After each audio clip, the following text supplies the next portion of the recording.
Allez, ça clappe. Bonjour à tous et bienvenue dans ce nouvel épisode d'Avec ou sans sucre. On est dimanche, mais on est surtout en 2025 et c'est l'occasion pour moi de vous souhaiter tous mes vœux de bonheur. Cette nouvelle année, écoutez, je suis ravie de la passer à vos côtés. Avec ou sans sucre, on est tout nouveau sur YouTube. Peut-être qu'il y en a qui nous rejoignent uniquement maintenant. C'est notre première saison sur YouTube et notre troisième saison en podcast audio. Vous êtes de plus en plus nombreux à nous suivre, à nous écouter. Merci du fond du cœur. Je vous souhaite tous mes vœux de bonheur, que tous vos vœux se réalisent et surtout soyez heureux. Alors pour cette nouvelle année 2025, j'ai invité, attention, la crème de la chanson. J'ai eu la chance d'aller la voir à son premier concert, on en a discuté un petit peu avant. Et voilà, je suis hyper contente de l'accueillir pour cette nouvelle année. Elle est hyper inspirante et peut-être que certaines personnes ne la connaissent pas et je sais que vous allez aller écouter ses sons juste après ou peut-être que vous les avez déjà entendus. S'il vous plaît, Emma Peters. Merci. Merci, bonne année, bonne année. Et ouais, ça y est, hein, 2025, qu'est-ce qu'on peut souhaiter toi pour 2025? Démarrons comme ça ce podcast. Ma tournée a déjà commencé un peu en 2024, elle dure jusqu'à fin 2025. Alors tu peux me souhaiter qu'il y ait de plus en plus de gens qui viennent au concert et de rester le plus longtemps possible sur scène. Ça, c'est un de tes goals dans la vie, de continuer à faire de la scène, beaucoup de scènes? Ça veut dire que je vis de mon métier, ça veut dire que les gens m'écoutent et sont capables de réserver leur soirée, acheter une place de concert pour venir me voir. Et ça, je trouve ça assez magique. Ouais. J'imagine qu'en tant qu'artiste, on a quand même cette conscience-là de se dire, mon Dieu, tous ces gens-là ont peut-être fait des sacrifices pour pouvoir acheter une place de spectacle et pour pouvoir venir me voir. Oui, la dernière fois, je jouais à Saint-Quentin dans le Nord et il y a un couple de jeunes hyper choux qui m'ont dit on n'a pas d'argent, on n'a rien, on a fait du stop pour venir jusqu'à ton concert. Ils sont venus au merch, ils ont dit on n'a rien à faire signer, on peut rien acheter et tout, mais on a passé une super soirée et tout. Wow. Et c'était hyper touchant. Donc je sais qu'une place de concert, c'est quoi? C'est 35 €. Pour certains, c'est rien, mais je sais qu'il y en a où ça compte beaucoup, donc ça me touche d'autant plus. Ouais, bien sûr. Alors nous, dans Avec ou sans sucre, on a une petite tradition. On laisse l'invité se présenter comme elle aimerait qu'on la présente. T'aimerais qu'on te présente comment? Waouh, c'est chaud parce qu'en plus, toi, tu as fait une intro qui était vraiment nickel. Pas un bafouillement du début à la fin, très joli phrasé et tout. Tu vas être super. Tu sais, je crois en toi. On croit tous en toi. Comment j'aimerais qu'on me présente? Souvent, je dis quelque chose de très simple. Je m'appelle Emma Peters, j'ai 28 ans, je suis autrice, compositrice et je joue de la guitare. J'écris mes chansons. Voilà. T'es quel genre de femme? Impatiente. Je crois que mon trait de caractère le plus fort, c'est l'impatience, mais je suis une femme plutôt indépendante. J'aime bien prendre les choses en main. Je me dis qu'on n'est jamais mieux servi que par soi-même. Ah oui, tu le dis-tu. T'es née le 25 novembre 1996 à Lille, dans le Nord. Ton enfance, elle ressemble à quoi? Alors moi, j'ai grandi dans le nord de la France, dans une ferme chez mes parents, avec des chiens, des chats, des poules, un cheval. Je suis l'aînée d'une famille nombreuse. J'ai 2 petites sœurs, un petit frère. Okay. Oh, wow. Donc, il n'y avait pas Internet à la maison jusqu'à très tard. Il n'y avait pas la Wi-Fi. Donc, j'ai fait des cabanes jusqu'à très tard. J'ai pris beaucoup de temps à grandir. Mais c'était une enfance incroyable. On jouait dehors. On jouait, quoi. Ouais. Beaucoup de musique? Beaucoup de musique aussi, parce que ma mère, elle joue du piano et elle est fan de musique. Donc, il y avait toujours un CD en boucle à la maison. Même tout petit, je jouais sur les vidéos que mon père prenait quand on était tout bébé. Il y a toujours de la musique en fond. Okay. Toujours un peu de Véronique Sanson, un peu de Starmania. Donc, pareil, en voiture, tu vois, par exemple, on ne parle pas. C'est la musique très fort. Et si tu as quelque chose à dire, il faut que ce soit très intéressant pour qu'on baisse un peu le volume et qu'on t'écoute, quoi. Okay. Donc, oui, beaucoup de musique et beaucoup de jeux extérieurs, quoi. C'était quoi ton rêve de petite fille? T'avais un rêve de petite fille? Pas forcément. Je voulais être vétérinaire. Après, j'ai vu les années d'études et je me suis dit, peut-être que je vais changer de voie. Non, ouais. J'ai vu très vite que la science, les maths, c'était pas mon truc. Et puis après, je me suis pas trop autorisée à rêver parce que moi, je viens d'une famille très traditionnelle où, ok, il y a de la musique, mais c'est pas du tout un métier. Ça arrive chez les autres et c'est très bien, mais ça n'existe pas à la maison. Et ma mère, elle m'a toujours dit, il faut que tu aies un bagage. Donc, il fallait que je fasse des études, il fallait que j'ai mon bac, il fallait que je fasse vraiment le parcours classique. Et après, on verra ce que ça donne, la musique, quoi. Mais je me suis pas autorisée, en fait, à l'envisager. Tu as fait des études de quoi? J'ai un Master 1 en stratégie des marques et marketing. J'ai fait une partie à Londres. Et après, j'ai fait un Master 2 en production audiovisuelle.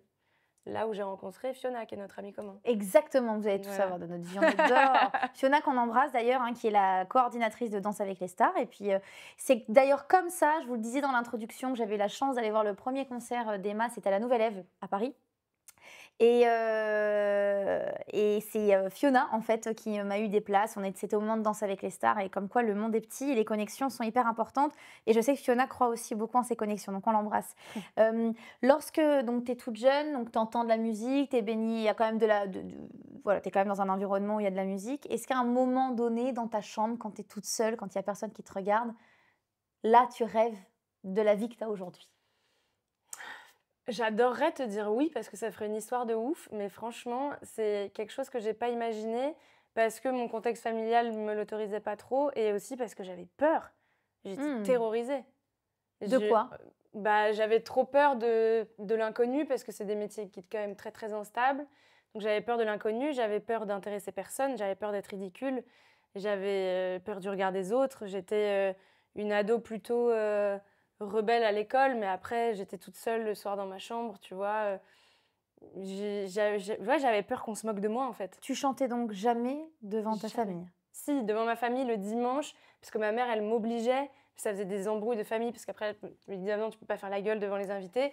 Donc je le faisais comme ça, tout bougon et tout, et après je lui disais: «Ouais», je lui parlais plus: «Pourquoi t'as fait ça? Je déteste», et à chaque fois, tous les dimanches, elle me refaisait le coup, mais je lui en veux pas aujourd'hui, et je pense qu'elle a bien fait parce que c'était, ouais, mon premier public, c'était mes grands-parents, les potes de mes parents et les gens qui venaient manger à la maison, quoi.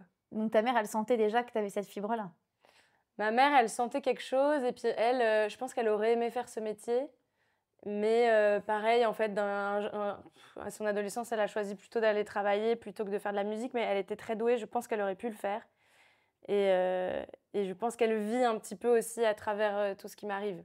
Donc dès qu'elle a eu des enfants et on a tous joué d'un instrument et qu'elle a vu que cette fibre artistique était un peu, transgénérationnelle, elle s'est dit: «Vas-y, chantez devant mes amis, allez-y».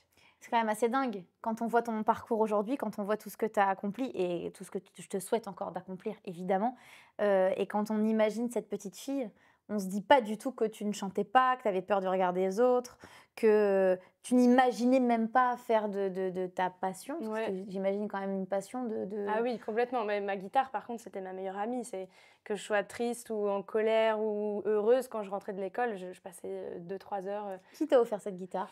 La toute première guitare que j'ai eue, c'est mon grand-père qui me l'a donnée, parce que lui, il joue de la guitare aussi. C'était une envie de ta part ou alors c'est Bah, une envie de la sienne plutôt? je crois que je voulais faire un peu comme lui, et puis j'avais dit à ma mère, j'aimerais avoir un groupe de rock et tout. Je voulais faire de la guitare électrique, moi, à la base. Je voulais un truc un peu sanglant, tu vois.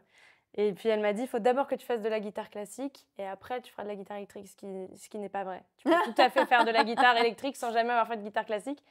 Et donc, bon, bah, au début, tu sais pas si l'enfant va accrocher ou pas, donc elle a demandé à son père qui m'a donné une toute petite guitare comme ça, qui s'appelle une guitare demi. Et j'ai adoré, et j'ai jamais fait de guitare électrique. Tu avais quel âge? J'avais 7 ans, je crois. Donc tu t'en souviens Six quand même 7 ans. plutôt bien ou Ouais, pas? ouais, je m'en souviens, Ah. puis je l'ai toujours, cette guitare. Ah waouh! Ah ouais, je l'ai gardée. Ah, alors là, je l'offre à personne. Pour rien au monde, celle-ci, je la garde. Et donc là, tu es tombée en amour pour cet instrument de musique? Ouais, et puis j'ai revu, parce que ma mère m'a pris un prof de guitare que j'ai revu il y a pas longtemps, qui est venu me voir en concert, c'était trop bien.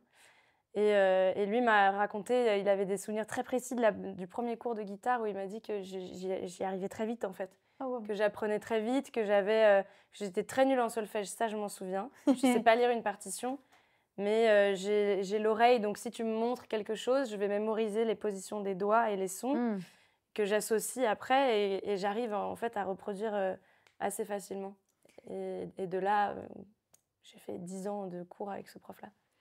Est-ce qu'à un moment, tu te laisses à quel moment plutôt, tu te permets de rêver et que tu te permets de potentiellement te dire que ça pourra devenir ton métier?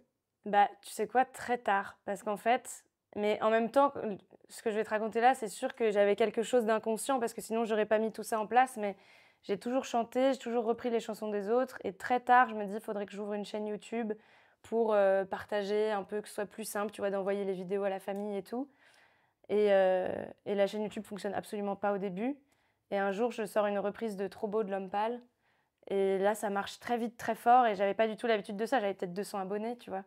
Et là, je me suis dit: «Il faut que», c'était un dimanche soir, je me suis dit: «Tous les dimanches soirs, tu vas sortir une vidéo». Mmh. Donc j'avais mis quand même tout un truc en place où je me dis: «Aujourd'hui, si j'en avais pas envie, pourquoi est-ce que je me suis donné autant de mal, en fait, Évidemment, à faire des vidéos tous les évidemment. dimanches soirs comme Ouais. toi?» Tu vois? Ouais, ouais. Et même après, une fois que la chaîne YouTube fonctionnait bien, que j'avais sorti plusieurs reprises, que je commençais à gagner un petit peu ma vie, mieux qu'en travaillant, même là, je me disais: En fait, c'est tellement instable et ça me fait peur et moi, je suis quelqu'un de très carré et je flippais, quoi. J'étais une poule mouillée. Donc jusqu'à très tard, jusqu'à ce que je rencontre mes équipes avec qui je travaille encore aujourd'hui, en fait, où là, je me suis dit: «Bon, là, par contre, tu n'as plus le temps d'aller le matin au travail, tu n'as plus le temps de bosser, d'avoir un patron, donc vas-y, quoi». Mais j'avais tout mis en place, tu vois? Comme j'étais intermittente du spectacle, je bossais dans la télé, j'avais fait en sorte d'avoir toutes mes heures, d'avoir bien mon statut pour être sûre de partir OK. et d'avoir quand même quelques indemnisations, Ouais, tu bien vois? sûr. Si jamais ça se passe Tu mal. faisais quoi exactement comme taf? J'étais, chargée de casting, sur Affaires conclues, OK. l'émission de Sophie Davant Ouais, qui sur n'est c'est France plus Télé? Sophie Davant maintenant, Tout à mais fait, ouais. sur France 2, l'émission de vente aux enchères.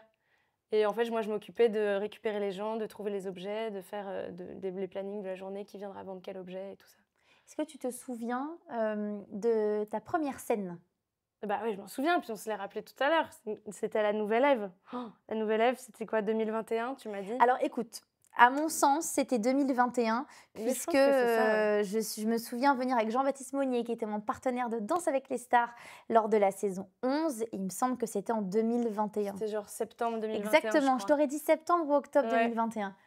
Bah, c'était ça et là, c'est la première fois que je chante mes chansons sur scène. Parce qu'après, il y a eu l'épisode des reprises où j'en ai fait beaucoup et après, ça a encore été une autre étape que d'écrire ses propres chansons. Ouais, bien sûr. Et cette première étape de monter sur scène comme ça devant, je sais pas, on était combien à la Nouvelle Ève? Bah, je me souviens que c'est une toute petite salle, mais je me souviens qu'il y C'était avait blindé. ouais, c'était blindé Ouais. et il y avait eu une embrouille avec la sécu parce que du coup, il y avait des gens, en fait, qui étaient debout, ce qui est plus ou moins interdit, je crois, D'accord. là-bas et il y avait des portes qui restaient ouvertes, ce qui est interdit aussi. Mais en fait, on avait lancé des invitations parce qu'il y avait pas de billetterie et on s'attendait pas à ce que tout le monde vienne et tout le monde est venu Ah et il y waouh! avait plein de et moi, j'étais en mode: «Il faut faire venir des influenceurs parce que c'est les influenceurs, ils vont faire des stories et tout». J'avais fait venir Mila Jasmine et tout, Ah genre ouais, ouais, OK. j'avais fait venir des gens de Ah, je me souviens pas, d'accord, OK. Elle était j'avais venue? fait ouais, elle était venue OK, j'ai pas souvenir avec de sa l'avoir. sœur OK. et genre, j'étais partie dans une stratégie genre d'influence et tout et je me suis dit: «Personne va jamais venir» Et tout le monde est venu. et en fait, il y a beaucoup de monde qui est venu parce qu'à l'époque, il y avait déjà Clandestina et Ouais, Gisèle qui marchaient bien ouais, sur TikTok, tout à Insta et fait. tout. Donc en fait, j'en ai eu plein. Est-ce que tu penses que enfin, je pense que la réponse est assez claire, mais les réseaux sociaux ont quand même bien impulsé Ah le début de ta totalement. carrière? Ah mais sans les réseaux sociaux, je serais pas sur scène aujourd'hui, ça c'est sûr. Parce que, ça a commencé comme ça, à poster des vidéos sur YouTube, sur Instagram. Au début, les vidéos Instagram, c'était genre 10 secondes ou 30 secondes à Ouais, peine. Tu te tu souviens, au tout, raison. tout Il y a début? il y avait alors je crois qu'à un moment, il y a eu 15 secondes, ça je Il y me avait souviens très 15 bien du secondes, ouais. 15. Et là maintenant, Horrible. c'est 1 minute. Mais beaucoup Ouais. plus maintenant, C'est vrai? tu Ah peux ouais? faire les reels et tout, là, les Ah réels, oui, tu c'est peux vrai. aller jusqu'à, Je suis vieille, je suis une je vieille crois que ça personne, va je sais. jusqu'à 10 minutes et tout, mais au début, c'était 15 secondes, puis après, c'était 30 secondes, puis après, c'était 1 minute et c'était trop dur de faire des Ouais. petites covers comme ça. Mais du coup, toi, tu faisais quand même, est-ce que ton processus de création était fait en fonction de ça? Tu te disais: «Bon, il faut qu'il y ait 15 secondes Ouais. hyper impactantes à ce moment-là pour que ça perce». Ouais, bah, en fait, je faisais vraiment le format YouTube et après je choisissais les 15 meilleures secondes ou alors si c'était trop compliqué, je refaisais un format, OK. exprès pour Insta. Et aujourd'hui, il faut faire des formats pour toutes les plateformes, donc là maintenant j'en ai des C'est tonnes. plus compliqué. Mais au début, quand tu te lances quand tu te lances sur YouTube et que tu vas percer sur les réseaux sociaux, tu es toute seule à gérer ça? Ah complètement, ouais, c'est ce que je raconte sur scène. J'ai des boîtes de chaussures chez moi que j'empile. J'ai mon iPhone, en haut parce que j'avais même pas acheté un trépied, rien. Ouais. Et je me filme et après je fais le petit montage toute seule et tout, je poste sur YouTube toute seule, et au début on pouvait pas programmer les posts Ah, aussi. c'est vrai. Oh là là. Ouais. Moi, tu sais, j'ai découvert ça il y a très peu de temps, hein, Ah peut-être 2 ouais? mois, hein, donc vraiment, moi, j'ai 3 trains de retard.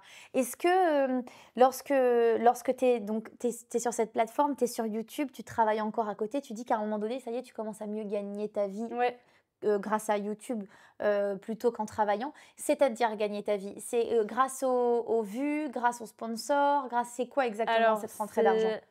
bah, en fait, moi, au début, j'ai plusieurs rentrées d'argent. J'ai ma chaîne YouTube, mais pour YouTube, il faut un minimum de millions d'heures visionnées par an, je crois, pour commencer à être monétisé. Donc, ça m'a pris des années, en fait, OK. à atteindre cette stat-là.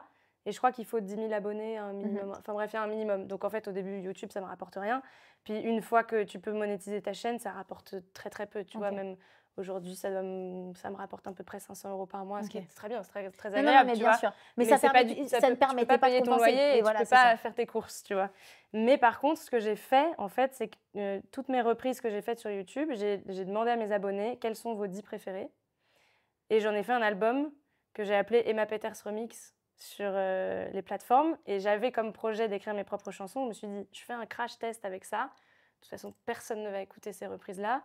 Comme ça, C'est fou de penser ça. ouais, comme ça, je vois comment ça marche. Et j'avais trouvé une plateforme qui s'appelle TuneCore, qui est vachement bien, qui m'ont accompagnée pendant très longtemps, où tu payes 50 € et pendant 1 an, ton album est disponible sur toutes les plateformes. Ah, ok. Donc, je fais ça, tu vois, avec ma petite paye de stage et tout. Je me dis, vas-y.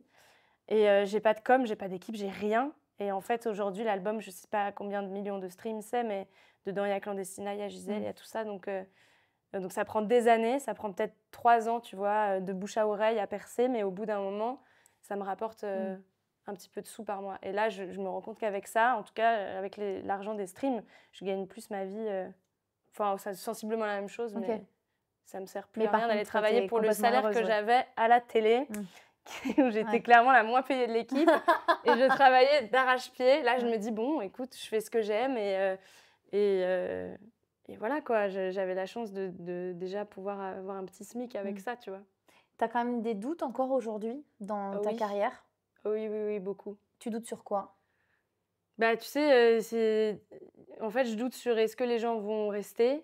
Est-ce qu'ils aimeront toujours ce que je fais? Parce que l'idée, c'est quand même à un moment donné, bon, j'ai fait un premier album que les gens ont découvert, mais après, tu fais un deuxième album, il faut proposer quelque chose d'un petit peu Le deuxième différent. album, j'imagine, doit faire très peur, Horrible. surtout quand le premier a cartonné.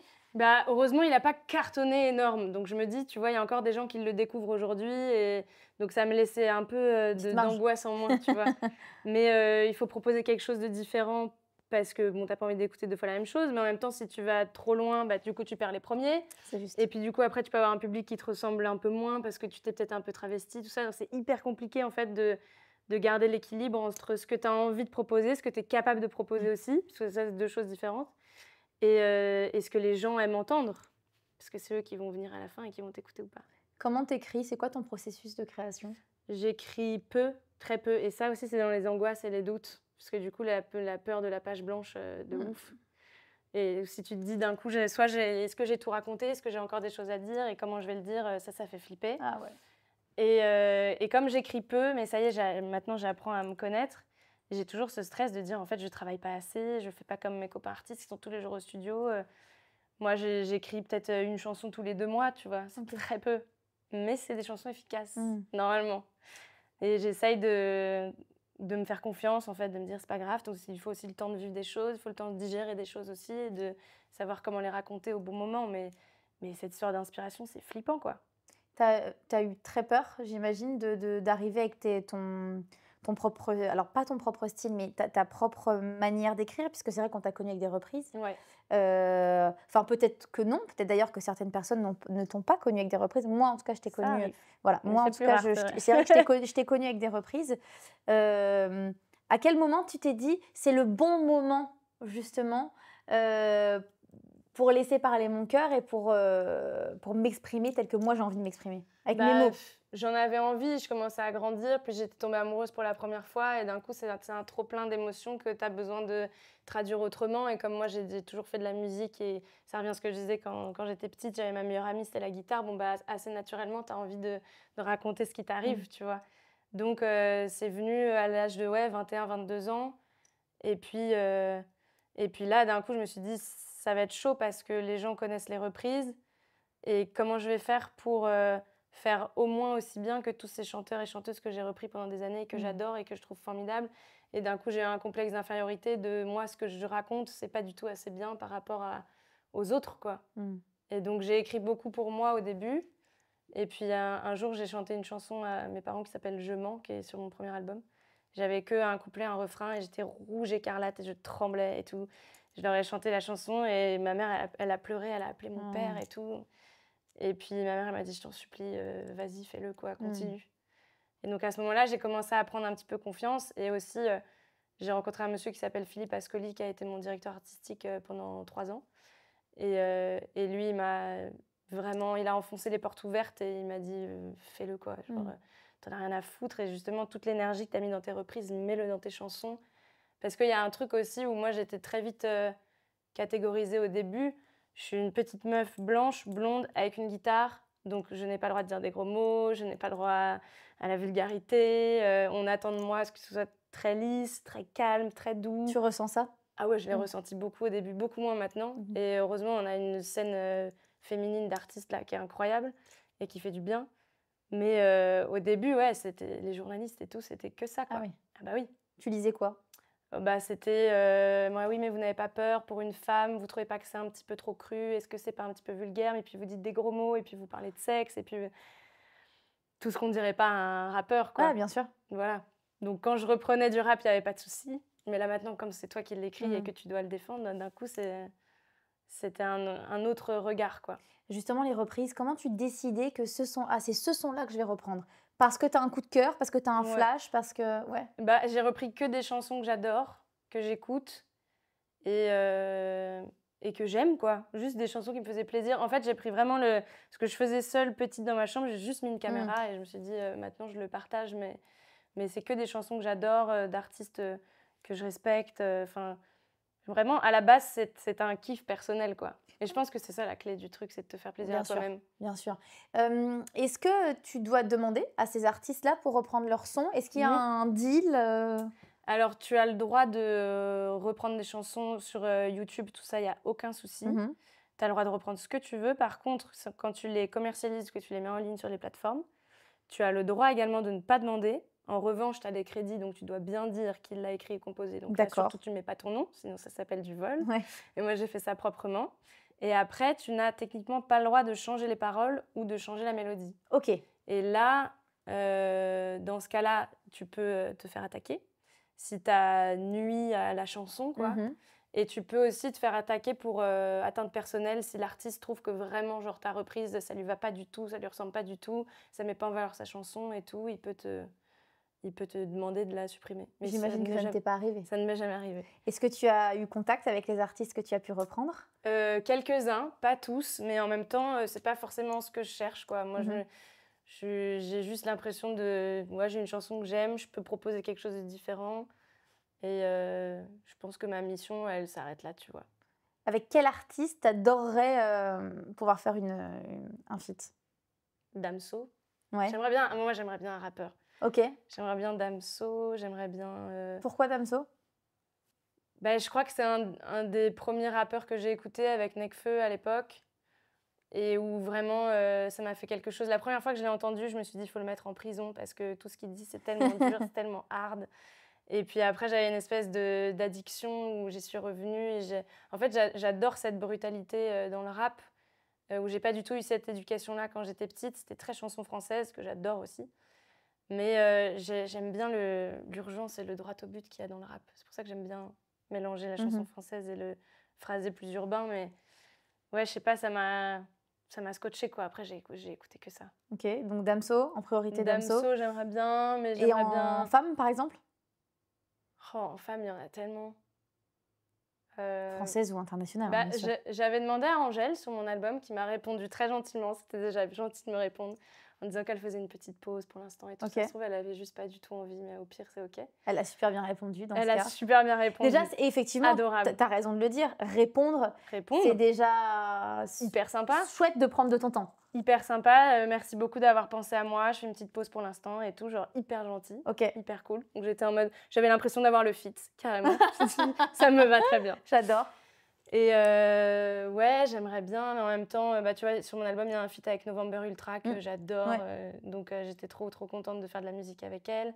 Et après, je suis fan de Véronique Sanson, donc si jamais... Ah ouais, ça si serait jamais, dingue. Ce serait incroyable. Mais Mais je pense tu que sais, tes parents sont déjà, j'imagine, Ah oui. très fiers de toi, mais bah, il serait ouf. Ouais. Mais tu sais, j'ai un tel niveau de fan ouais. que presque je veux pas Ouais, j'entends très toucher, bien tu ce que vois. tu dis. Ouais. Genre, il y avait une fois, j'étais sur une émission et j'arrive dans ma loge et Emma Peters décrit et je la porte juste en face, Véronique Sanson. J'étais en mode, putain, c'est ouf. Ouais. Je me suis dit, j'ai juste à frapper, à dire bonjour et je l'ai même pas fait, tu vois. Alors que je le fais avec tout le monde et j'ai aucun souci, mais elle, j'étais en mode, bon, c'est pas grave. Tu réalises tout ce qui t'arrive aujourd'hui ou tu as encore justement des moments de waouh? Non, j'ai des moments de waouh Ouais. énormes. Et puis, j'ai quand même un gros syndrome de l'imposteur où je me dis, tu vois, j'ai grandi dans le nord de la France, dans une ferme, j'ai rien à faire ici, quoi. Souvent, je me dis ça. C'est un peu violent. Ouais, c'est violent. Mais il y a tellement de gens incroyables qui existent autour et tout. J'ai Mais toujours tu du es mal incroyable. Merci, c'est Non, non, mais gentil. moi je le pense vraiment. Là, à l'heure à laquelle on tourne, on est le 3 décembre pour ne rien vous cacher. Et Ouais, demain, le 4 décembre, a lieu quand même une date particulièrement importante pour toi. incroyable. Je te laisse expliquer ce qui va se passer parce que c'est très personnel. Et bah, demain, je serai sur la scène de l'Olympia pour la première fois. Je trouve que c'est Heu, important de le dire. c'est incroyable. Pour la première fois, il y aura mes lettres en rouge. L'Olympia, il est complet depuis déjà des mois. Ce sera, une soirée incroyable normalement et je viens me détendre Ouais, ici. c'est ça. Mais Tu quelle sais quoi? chance on a. J'ai dit: «Je ne fais pas de promo et tout, je me repose». J'ai dit: «Là, par contre, ouais, j'y vais». Mais quelle chance on a de te recevoir la veille. Alors, ce qui est Bah, c'est un rigolo, bonheur. c'est que les équipes qui tournent avec moi, avec ou sans ceux qui sont derrière la caméra, ont leur place et vont demain. Ça, c'est incroyable. Ouais, et ils sont comme des dingues, ils en parlent depuis tout à l'heure. Donc, c'est. Vous me direz ce que vous en avez pensé, hein, surtout. Mais genre honnêtement. Mais en même temps, si vous avez pas aimé, vous me le dites pas. Ah, je l'adore. Mais j'ai aucun doute. Tu doutes? Pourquoi tu doutes? Quels sont tes doutes? Moi, je suis quelqu'un qui stresse beaucoup, donc j'ai beaucoup le trac. Et Paris, je sais que c'est assez incroyable comme trac parce que tu as toute ta famille, toutes les équipes, tous les médias qui sont là, tes copains, tous les gens que tu connais et tout. Mais tu maîtrises ce que tu fais. Alors, tu Ah stresses oui, de par quoi? contre, je maîtrise. Non, et en plus, là, j'ai une nouvelle équipe et tout, avec des nouveaux musiciens, tout est carré et tout. Il y a les lumières, tac, tac, je sais exactement ce que je dois faire. Puis là, on a 15 ou 16 dates déjà dans les pattes, donc on est bien prêt. Mais tu vois, j'ai envie de donner le meilleur de moi-même, j'ai pas envie de décevoir les gens, donc je me mets la pression, quoi. T'as du stress ou t'as de l'adrénaline? T'as du stress qui va te faire perdre tes moyens ou t'as de l'adrénaline qui te fait vibrer et c'est pour ça que tu fais ce métier? Et j'ai du stress qui peut me faire perdre mes moyens, que j'arrive à mieux maîtriser maintenant. Et ça dure à peu près 5-6 minutes Ok. au début. Et après, par contre, j'ai une adrénaline de malade mental. Après, Et c'est après, amusant. même après le show, c'est incroyable. Quand tu sors de scène Ouais. et tout, c'est un truc, c'est C'est j'écoutais galvanisant. ouais, j'écoutais des artistes avant de faire ce métier qui disaient: «C'est de la drogue», mais en fait, je Mm, comprends. mm. Je comprends.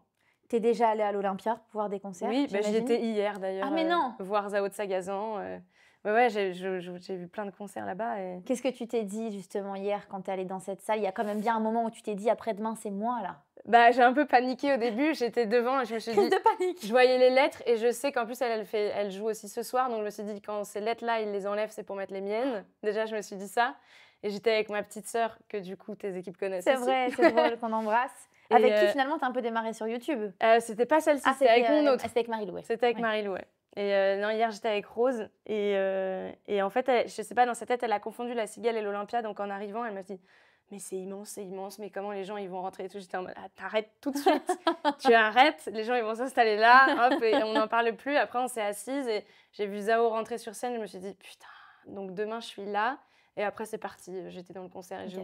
j'ai oublié. On te souhaite tellement, en fait, moi, là, je suis en train de t'imaginer sur la scène, c'est très drôle. Je fais beaucoup de visualisation. Ah, je comprends. Ouais, et là, je te visualise, arriver sur cette scène avec des gens qui hurlent. Mmh. Et moi, ça m'a galvanisée pendant des années, la scène. J'ai eu la chance de faire j'ai dansé pour beaucoup d'artistes et cetera. Donc j'ai fait beaucoup de grandes salles. J'ai jamais fait l'Olympia en tant que danseuse, mais j'y suis évidemment déjà allée. Et ça transporte, quoi. C'est vrai, en fait, ce Ouais, que tu c'est dis, ouf. c'est très juste. Tu viens de dire, on dirait que c'est comme une drogue. C'est une bonne drogue, évidemment. Oui, On fait attention, hein, ça fait pas de mal. ouais, ça ne fait pas de mal, bien au contraire. Ça fait un bien fou au cœur, à l'âme. Ouais. Monter sur scène, c'est voir les gens, la foule, entendre des rires, des gens heureux d'être là. En fait, c'est diffuser du bonheur, notre Ouais, puis tu travail. les vois en fait. Eux s'imaginent qu'on les voit pas Ouais. du tout. Mais moi, je les vois et tout, je les regarde. Parfois, j'en vois qui pleurent, j'en vois qui se roulent des pelles et tout. Je suis en mode, C'est génial, j'adore l'anecdote.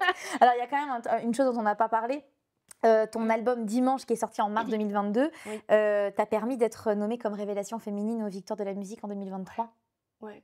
Alors, pardon, mais alors, on peut peut-être quand même s'arrêter un petit peu là-dessus. Ah, c'est fou. Comment t'apprends cette nomination? Bah, en fait, nous, on l'apprend 2 mois avant le grand public. Ok. Donc, c'est horrible parce que pendant 2 mois, tu peux rien dire. Mais toi, comment tu tu le sais. l'apprends? T'as un mail, t'as un coup Et de en téléphone? fait, Tu sais, je visualise moi, donc je vais tout visualiser là. je vais tout te raconter. Je vais tout te raconter. En fait, il y a 2 tours de sélection aux Victoires de la musique. Ok. Donc tu as une première grande catégorie avec tous les labels qui inscrivent leurs artistes. Donc là, tu as 50 noms peut-être. D'accord. Et tu as des professionnels du milieu de la musique et des artistes qui sont sélectionnés en amont, qui doivent garder ça très confidentiel et tout, Ok. qui votent une première fois. En tout cas, là, je te parle de la catégorie révélation féminine, Oui, parce oui. que c'est pas toutes les catégories pareilles. Sur ces peut-être 50 noms, il y en a 8 qui sortent. Et donc Ok. là, on t'appelle. Et là, on te dit, tu es dans une shortlist, vous êtes 8, à la fin, vous serez 3. Tu es dans les 8, et là, les labels et tout, ils font des communications de malades et tout, entre eux. Mais en interne, toi, tu ne peux rien dire. Et ensuite, tu attends 2 semaines, je crois, où là, tu sais que... Et donc, tu vas dans n'importe quel événement, tu te dis, ça se trouve, lui, il vote, ça se trouve, lui, il vote et tout. Ah, c'est Tu fou. peux pas savoir, tu vois. C'est comme l'étoile au guide Michelin, quoi. Tu sais pas, quoi. Ah ouais, c'est hyper C'est- confidentiel. Et donc, et après, tu sais qu'il y a le jour où les votes vont être rendus, et là, t'attends l'appel toute la journée, t'attends. Et moi, mon DA de l'époque, c'est insupportable. Il attend peut-être 18 heures pour m'appeler. Et il m'appelle et tout, et moi, je décroche en folie et tout, et il me parle de complètement autre chose. Ah, mais quelle horreur! Et Mais complètement... viens-en au fait! Oui, donc du coup, par rapport à tel truc, je sais plus quoi, et je lui dis, putain, mais attends, je m'en fous, tu vois. Ouais. Et là, en fait, il m'a expliqué après qu'il avait fait exprès, mais il a fait, allez, c'est bon, j'arrête, je peux plus tenir la blague et tout, genre, c'est bon, t'y es et tout, t'es nommé avec Mentissa, November Ultra, qui sont trop mes copines en plus, et, il dit, on y va, quoi.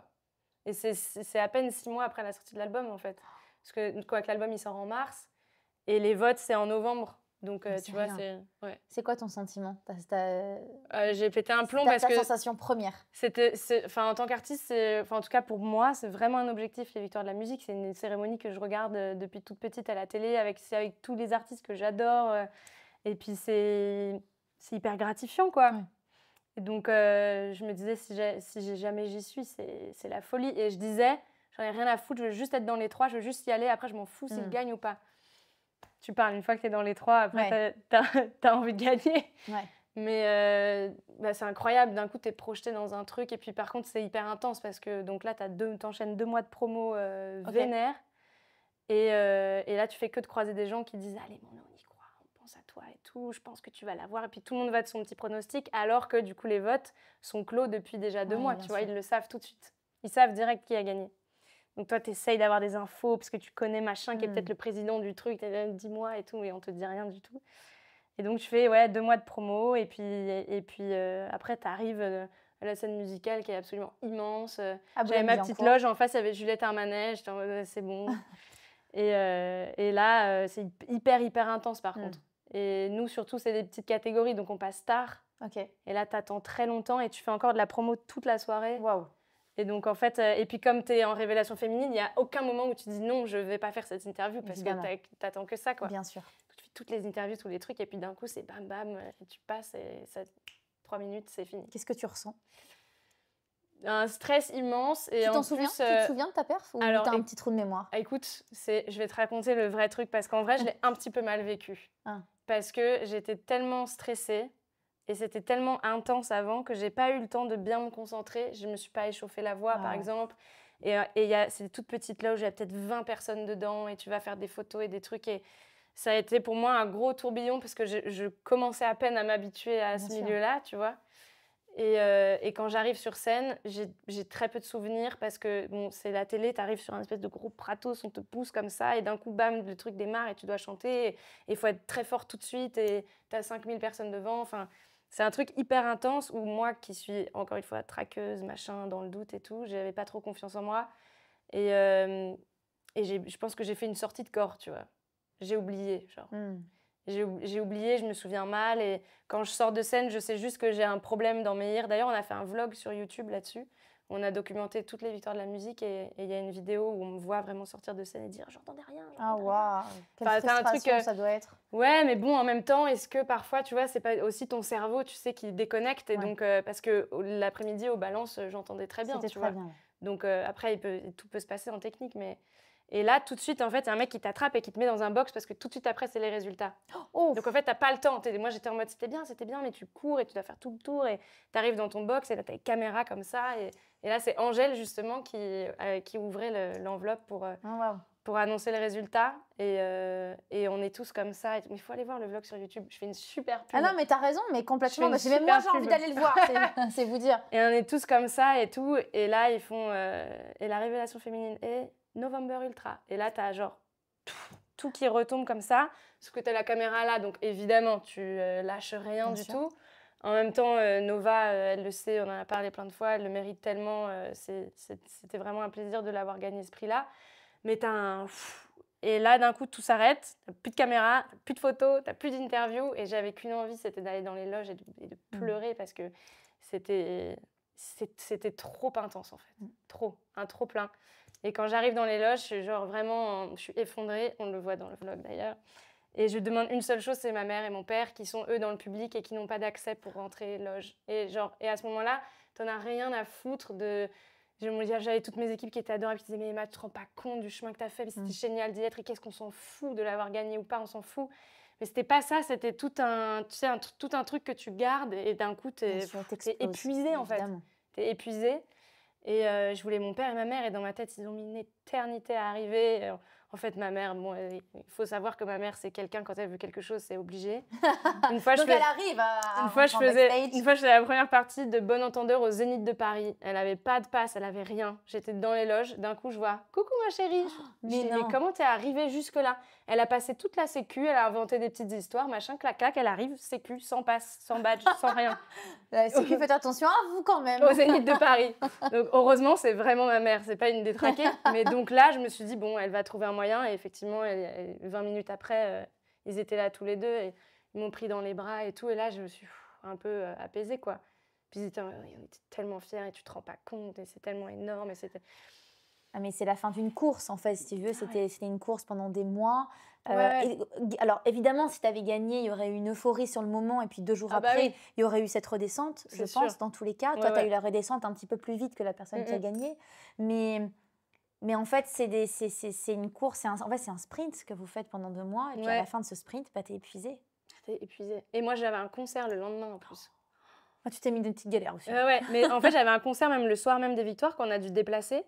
Mais le lendemain, il était en suspens parce que si jamais tu gagnes, tu as beaucoup de promos le lendemain. Doute, ouais. Sinon, bon, bah, tu peux le faire, quoi. Donc, le lendemain, on était en concert. Tu as réussi à monter sur scène facilement? J'avais en vrai aucune envie d'y aller. Et c'était un des meilleurs concerts de ma vie. Parce que les gens, ils étaient devant leur télé la veille, ils savaient ce que j'avais vécu et tout. Et j'étais tellement encore dans un... Parce que j'avais mal dormi, tu sais, comme si j'étais en gueule de bois, quoi. Et il y avait tellement d'émotions, en fait, et c'était tellement rassurant de voir les gens le lendemain. Se dire, en fait, on n'a rien à foutre. Là, tu as genre 400 personnes qui sont venues t'écouter. Et qu'en fait, c'était trop bien. Il y avait une vibe, genre, trop belle ce soir-là. Est-ce qu'il y a une distinction que tu aimerais avoir, une autre ou alors peut-être être nommée dans une autre catégorie aux victoires? Est-ce qu'il y a un truc vraiment qui est hyper important pour toi dans ta carrière? Il y a un truc que j'aimerais beaucoup avoir, ou au moins être nommée, c'est en catégorie concert. Ouais. Je trouve que c'est une trop belle catégorie et je trouve que c'est un prix... c'est hyper agréable, quoi. Ça veut dire que déjà, tu es sur scène, que tu as la chance de faire une tournée, puis tu emmènes toutes tes équipes, et puis c'est une victoire de groupe. C'est une victoire collective, ouais. Ça, j'aimerais beaucoup l'avoir, ou au moins être nommée. Enfin, ce serait une vraie reconnaissance par rapport à tout le travail qu'on fournit en tournée. Donc ça, j'aimerais bien. On parle des victoires, mais est-ce que les NMA aussi, c'est quelque chose qui pourrait t'intéresser? Les Energy Music Awards sur TF1. Grave, mais les NMA... Parce qu'il y a aussi une catégorie tournée, hein. Depuis peu d'ailleurs. Je crois qu'elle existe que depuis 2 ans, me semble-t-il. Je me demande si c'est pas Soprano qui a eu la première année. C'est toujours à peu près Big Flo et Oli ou Anne-Cora qui l'ont de toute façon. C'est vrai. Mais je sais qu'il y a cette distinction-là qui est arrivée au NMA depuis pas longtemps. Mais pour ça, il faudrait que je sois diffusée sur Énergie, ce qui n'est pas le cas. Pas le cas encore? Pas le cas encore. Voilà. Et je sais pas si c'est tout à fait la cible ou le public, mais en tout cas, ouais, j'adorerais aller à Cannes. Ça, c'est incroyable.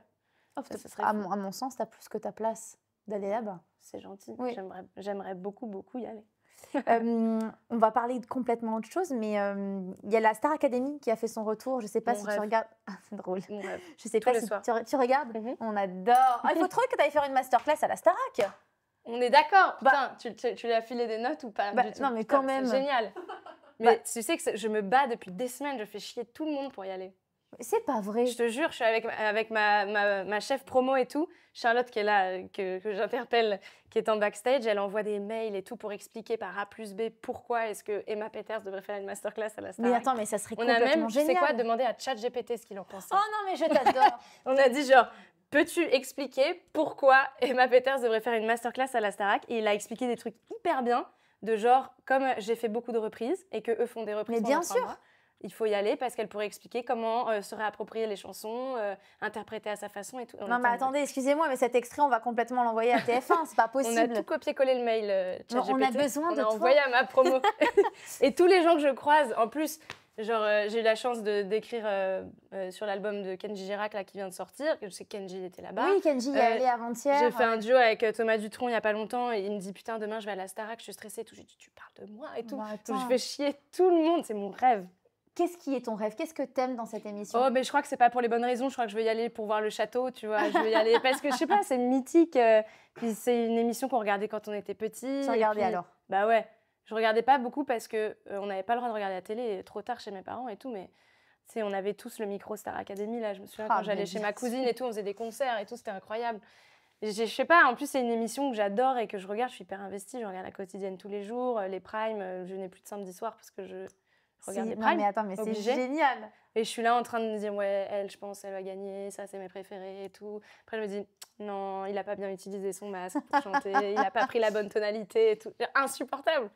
Mais alors moi, j'ai pas cette expertise-là, mais j'aime quand même beaucoup. Non, mais on devient tous émission. des experts quand on regarde ce genre de trucs.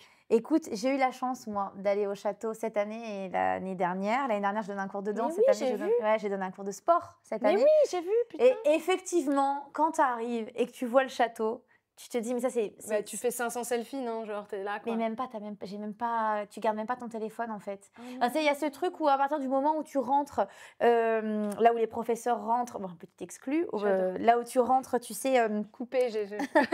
là où tu rentres en bas, tu sais, en bas, il faut remonter cette allée. D'ailleurs, ça a l'air technique de monter l'allée, parce que tous ceux qui arrivent en haut, ils sont tous essoufflés. Bah, ça monte, hein, il y a du dénivelé. Hein. Ah oui, oui, ils sont tous en mode...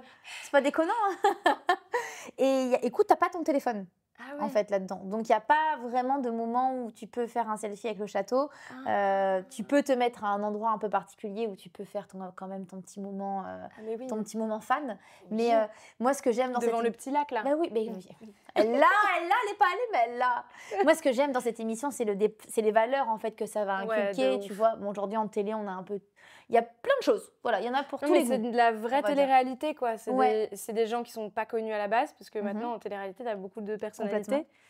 Et puis, j'allais dire c'est des gens de nos âges, mais pas du tout. En fait, ils ont 18 ans, putain. Ils ont 10 ans de moins que nous. Aïe, aïe, aïe, ça fait mal. Ils ont 15 ans de moins que moi. Ah, c'est chaud. Et non, ouais, je sais pas, c'est des gens qu'on découvre. Et puis, tu sais, on est vraiment très humain dans ce genre de truc, parce que tu as des a priori au début. Oui. Et puis après, tu changes d'avis. Et puis après, en fait, tu l'avais mal jugé, machin. Enfin, je sais pas, c'est trop génial. Puis ils sont tellement normaux et tout. Ouais, c'est des gens normaux. Mais qu'est-ce que ça doit être épuisant pour eux de faire ça, putain. T'aurais aimé participer à la Star Academy quand t'étais plus jeune? Franchement, je sais pas si j'aurais été capable. Parce que ça demande un lâcher-prise énorme. Ouais, de fou. Puis physiquement, quoi. Et puis tout ce qu'ils doivent apprendre tellement vite. Et puis être en prime sur TF1 tous les soirs. La dernière fois, j'ai eu la chance j'ai croisé Elena là, de la saison passée. Oui. Et du coup, on a vachement discuté et tout. Et je lui dis, en fait, c'est ouf parce que c'est le chemin inverse que vous faites. Parce que nous, genre artistes classiques, chemin normal, tu te bats mais pendant des mois et des mois avec les prods de télé pour avoir un petit passage sur TF1, c'est le Graal. Mais ne serait-ce que sur les autres chaînes, c'est hyper compliqué d'avoir un peu de promo et de visibilité. Eux, ils démarrent, ils sont pendant 3 mois, tous les dimanches, tous les samedis, en prime sur TF1. Mais est-ce que la redescente doit être terrible? La redescente doit être terrible, pour certains, ouais. Pour beaucoup. Il y a quand même très peu d'élus. Enfin, il y a quand même très peu de... Et puis même, une fois que tu as gagné, tu vois, c'est pas... Enfin, tout le monde n'est pas Pierre Garnier, quoi. Non. Tu vois, tout le monde n'arrive pas à sortir après de cette aventure. En fait, bon, vous, les artistes normaux, hein, comme on va vous appeler, c'est vrai que bon, c'est dur. Je pense que vous devez avoir des moments dans votre carrière qui doivent être extrêmement compliqués. Mentalement, physiquement. C'est long, tu te poses des questions, tu doutes, tu as envie certainement d'arrêter de temps à autre. Et puis, bon, à un moment, quand ça décolle, tu sais que tu as pris le bon chemin.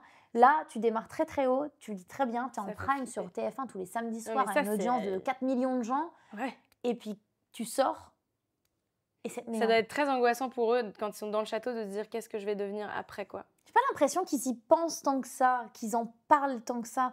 Est-ce qu'ils ont le temps d'ailleurs d'y penser? Ouais, je sais pas.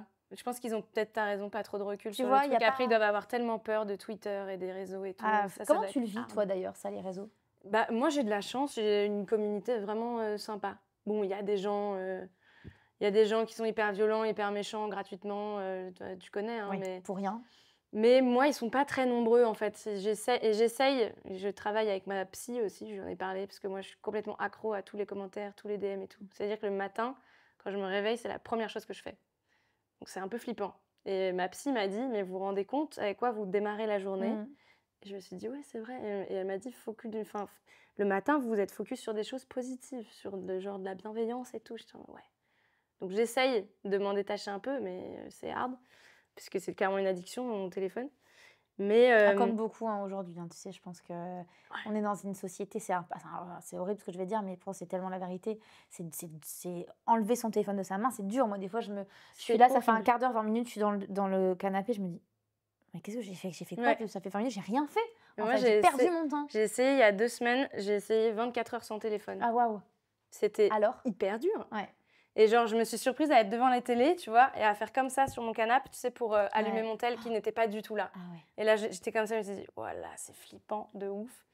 Et c'était Après super toi, dur. pardon, excuse-moi, je te coupe. Tu as aussi démarré, enfin, tu as percé grâce au réseau. Ouais, Est-ce que ouais. du coup, il n'y a pas ce lien, qui est complètement différent avec ton public? Bah, tu sais, moi, j'ai toujours c'est les déjeuners un peu de réac où tu as toujours des personnes un peu de l'ancienne génération qui te disent que c'est l'enfer, les réseaux sociaux et tout. Moi, je suis Pas pas que. du tout d'accord avec ce discours-là. Je pense qu'il y a des choses très dures, très hard, que en fait, tout excès est mauvais, donc tous ces trucs-là, forcément, il y a des déviances. Mais ça permet de s'exprimer, ça Mmh. permet de se trouver des copains, enfin, ça permet de si tu as un art maintenant tu peux le vendre sur internet, tu peux te montrer, tu peux exister en fait aussi et tu peux te faire connaître et ça a remis en fait tout le monde sur un pied d'égalité, je trouve. À l'époque où il y avait 5 stars qui vendaient des disques Mmh. et il y avait la place pour personne d'autre, là maintenant on est des centaines et c'est tant mieux. Sans ça, tu penses que tu aurais jamais pu, t'exprimer? Bah, je vois pas comment en fait. Enfin, je vois pas par quel autre biais parce que, j'aurais jamais pris ma guitare pour aller chanter dans la rue, tu vois? Mmh. Et sinon, bah, sans les réseaux, je vois pas trop comment tu peux faire. À moins de faire des très belles rencontres tout de suite, Mmh. mais souvent c'est, justement le travail que tu as fait sur les réseaux sociaux qui t'amène des belles rencontres donc Justement, en parlant de belles rencontres, quelle est la plus belle rencontre que tu aies pu faire dans ce milieu? ah, il y a une rencontre, qui m'a beaucoup touchée, c'est avec Mathieu Chédid. Mmh, waouh, OK. Parce que, j'étais très, très fan quand j'étais petite. J'avais un poster carrément dans ma chambre.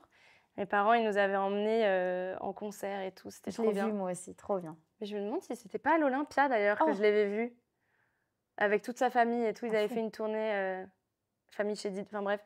Et donc j'étais vraiment très fan et je me souviens sur mon iPod et tout, j'avais tous ces solos de guitare et tout que Mmh. je connaissais par cœur, enfin, j'aimais trop. Et un jour, je suis dans le van, je crois qu'on va jouer à Marseille pour la tournée. Et j'ai un numéro inconnu qui m'appelle, que je connais pas. Et je pensais que c'était un journaliste pour un phoneur, tu sais, qu'on avait oublié de me prévenir.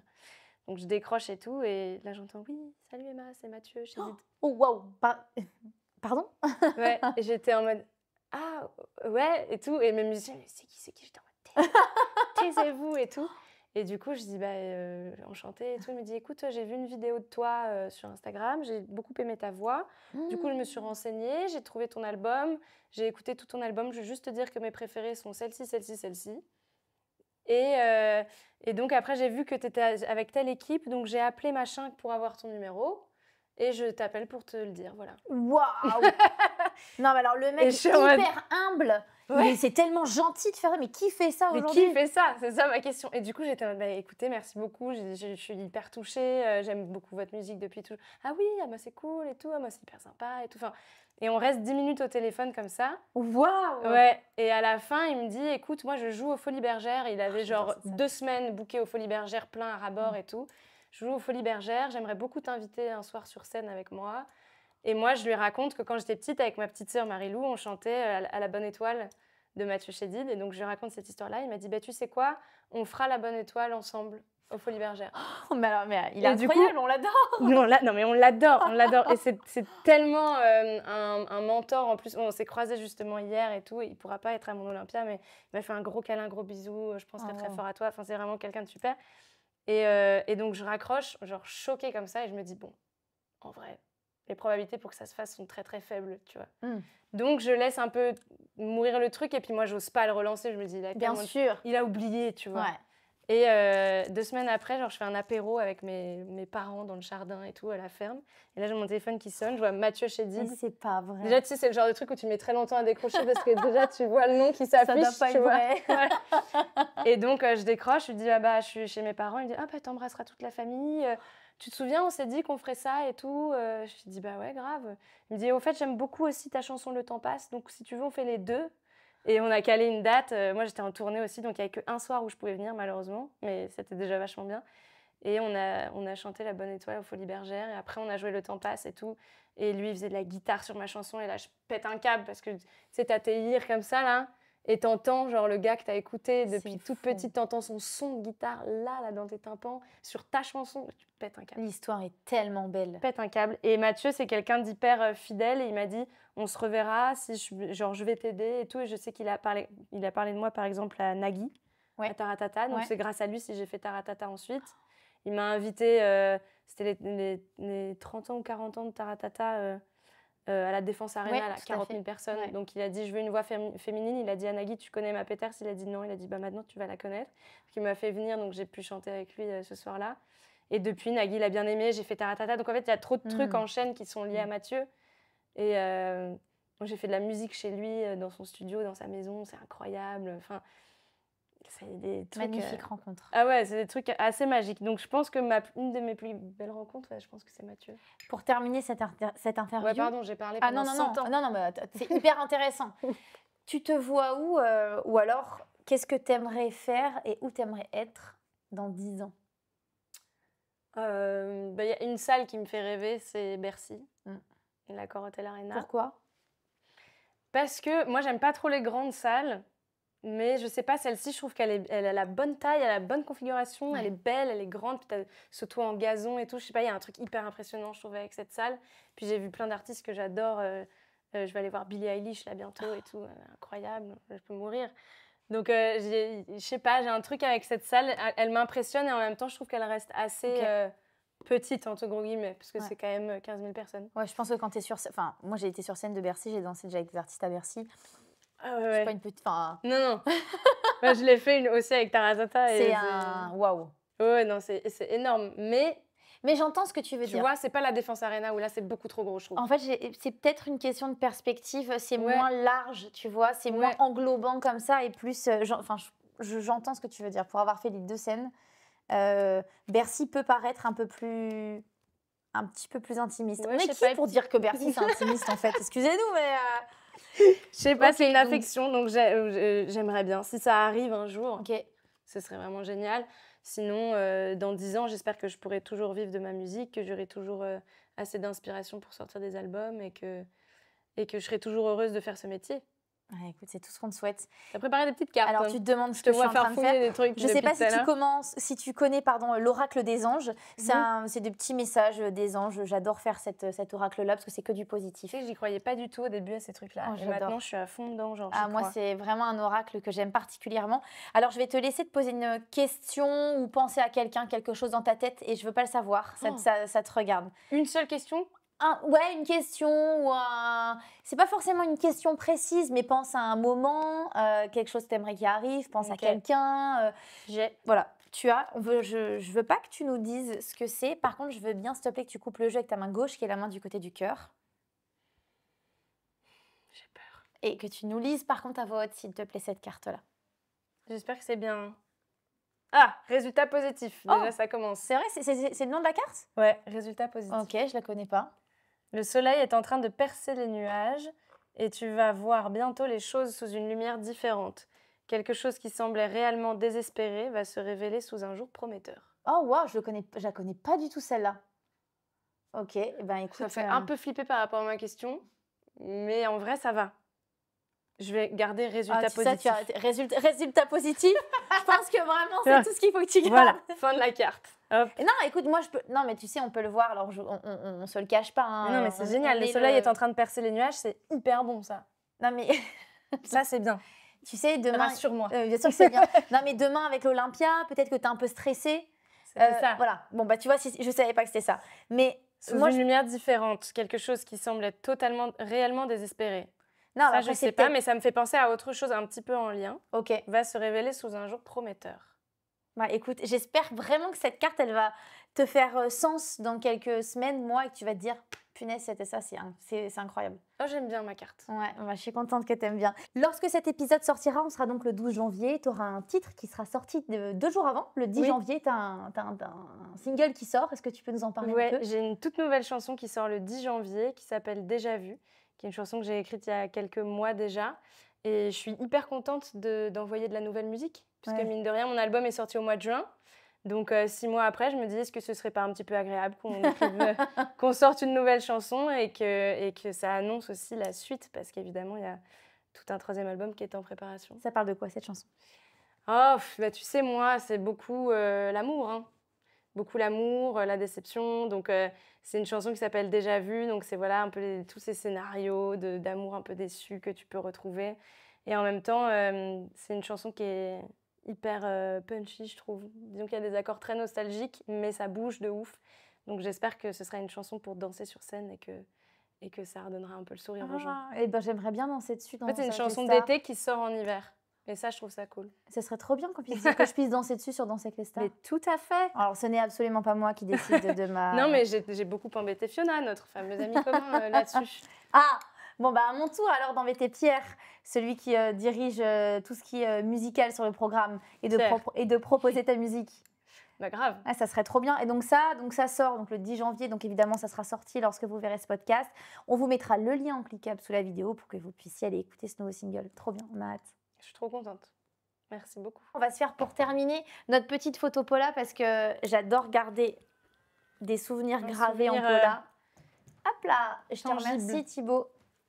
Hop là. 3, 2, 1. Je crois que j'ai fait une tête très nulle. Genre, je crois que tu vas être très bien. Sans aucun charisme. Et c'est drôle parce que te voyant comme ça, tu me fais penser à dans cet angle-là. Je vais te montrer la photo d'une très très très bonne amie à moi. Ah ouais? Ah, écoute, tu lui ressembles d'un coup là, Putain, j'espère qu'elle est belle. Elle est sublime, Okay, comme 2 gouttes d'eau. C'est ce genre de truc, c'est très très très touchy. Non, et là, t'es en mode. Oh, elle s'appelle Marie-Jade et ben, je l'embrasse, tu vas voir. Tu lui ressembles beaucoup, c'est assez drôle. Écoute, merci cool. Du fond du cœur d'avoir pris du temps parce que je sais très bien que tu es dans une période de rush. Ouais, mais non, c'était un plaisir d'être là. Merci. Donc merci, non, avec grand plaisir. On a été ravis de t'accueillir dans Avec ou sans sucre. Demain, c'est une grande date pour toi, mais pas que, puisque je vous rappelle quand même que vous pouvez retrouver Emma en tournée dans toute la France. Jusqu'en novembre 2025. Jusqu'au 14 novembre à la salle Playel, jour de l'anniversaire de mon grand-père. Oh, incroyable. Wow, ça c'est mignon. Tu vois, quand on parlait des connexions et des trucs. Ça c'est très mignon. On vous mettra évidemment le lien cliquable sous la vidéo pour prendre vos places. Merci encore d'avoir accepté de venir. J'ai hâte que l'équipe puisse venir à ton concert demain et vont me raconter, tout ça. Merci vraiment beaucoup et bon courage pour la suite. Merci beaucoup. On te souhaite que du bon, que du résultat positif. C'était trop un plaisir d'être là. Merci à tous. Merci beaucoup. Je vous dis à la semaine prochaine dans Avec ou sans sucre et je vous souhaite à nouveau une très très belle année 2025. Je vous embrasse. Ciao, ciao.